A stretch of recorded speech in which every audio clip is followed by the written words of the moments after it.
Exercice de la page 103, les numéros 4 et 19, également la page 105. Premier exercice, vous avez donc un tableau qu'il s'agit pour vous d'abord de compléter. Et un renseignement qu'on me donne dans l'énoncé, c'est qu'il y a 800 élèves en tout. Donc, le total ici, c'est donc 800. Une fois que j'ai ce fameux 800, ça va me permettre de compléter cette case. En effet, le nombre qui va se trouver ici, 120 plus 144 plus ce nombre mystère plus 148 plus 192 plus 116 doit me donner à la fin 800. Le nombre manquant va être 80. Voilà.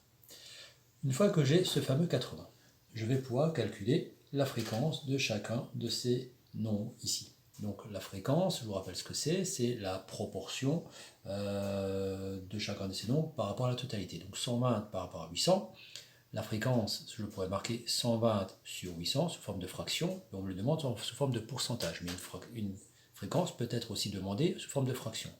Elle peut aussi être demandée sous forme d'un nombre décimal. Donc comment on fait pour calculer cela sous forme d'un nombre décimal?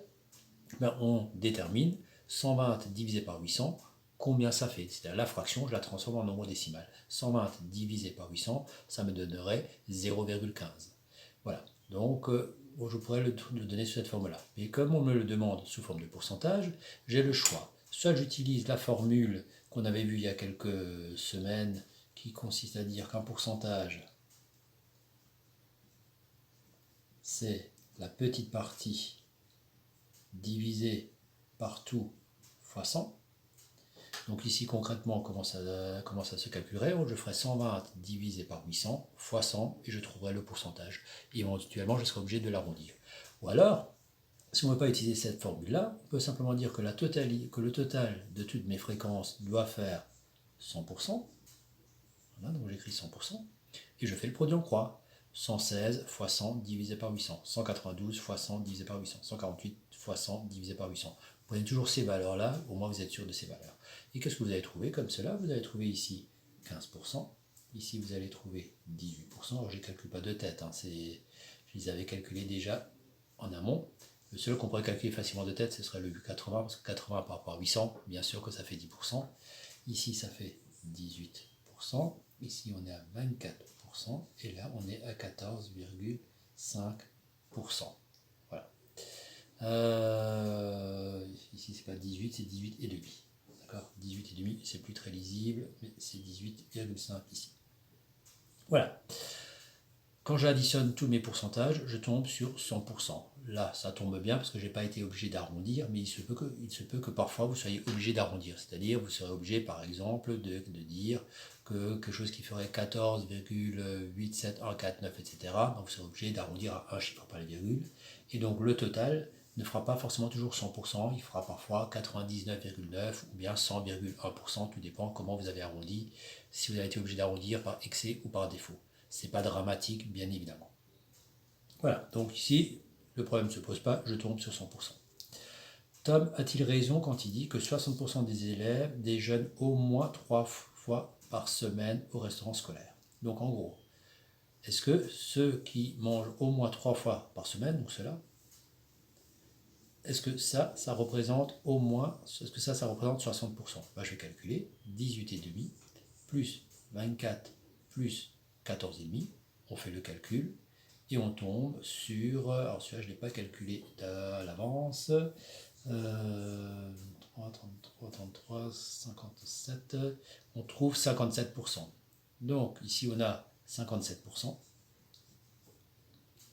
et non pas 60%, donc Tom n'a pas tout à fait tort, il n'a pas non plus raison. Donc on me marquerait, vous montreriez le calcul, vous feriez 18,5 plus 24 plus 14,5 égale 57%, et la conclusion serait, Tom n'a pas tout à fait raison quand il prétend qu'il y a 60% des élèves qui mangent au moins 3 fois par semaine au restaurant scolaire. Voilà. Le fait que vous disiez pas tout à fait raison, ça montre quand même que vous avez compris que 60% et 57% n'est pas très loin l'un de l'autre. L'exercice 19, vous avez ici un diagramme sous forme de bâton qui représente la répartition des hauts de Julie. Donc elle a des caracos, un gilet, des pulls, des suites et des t-shirts. Combien est-ce que Julie possède de suites? Donc je regarde simplement les suites et je vois qu'elle en a 6. D'accord? Là, j'écris pas de phrase, mais bien sûr, vous écririez normalement une phrase. Je lis possède en tout 6 8 par exemple. Calculez l'effectif total de CO. Vous faites simplement 3 plus 1 plus 7 plus 6 plus 8. Vous calculez ça, donc je l'écris. 3 plus 1 plus 7 plus 6 plus 8. Et quand on additionne ça, 10, 9, 15, 20, 10, 11, 17, 25. Voilà. Donc, je lis A en tout, 25 O. Là aussi, il faudrait faire une phrase normalement. Donnez la fréquence des pulls sous forme d'une fraction, puis d'un pourcentage. Donc, je écris le petit c ici. Donc, sous forme de fraction, les pulls, elle en a combien? Elle en a 7. Elle en a 7 sur 25. Et à la calculatrice, vous faites 7 divisé par 25 et vous trouvez que ça fait 28. Vous trouvez que ça fait 0,28. Ça, ce serait si vous le demandez sous forme de nombre décimal. Si on le demande sous forme de pourcentage, alors là, j'ai un vol monstrueux. Parce que le 25, pour devenir 100, il suffit de faire x4. Donc je fais 7 x 4 aussi en haut. Et je trouve que ça fait 28 centièmes. Et 28 centièmes, c'est 28%. Voilà. Là, je profite de l'opportunité qui m'est donnée que 25, c'est simplement un diviseur de 100. Donc c'est beaucoup plus facile. Petit d, donner la fréquence des t-shirts sous forme fractionnaire, puis écriture décimale. Le petit d, c'est un petit peu le même exercice pour commencer. Les t-shirts, ils sont à combien? Ils sont à 8. Il y en a 8 sur 25. Mais là, on ne me le demande pas en pourcentage, puisque j'aurais fait x4 et aussi x4 en haut, ça m'aurait donné 32%. Là, on me le demande sous forme d'écriture décimale. Donc, je fais 8 divisé par 25. Et je trouve à la calculatrice que ça fait 0,32. Ce qui correspondrait en fait à 32%. Voilà, exercice suivant sur la prochaine vidéo.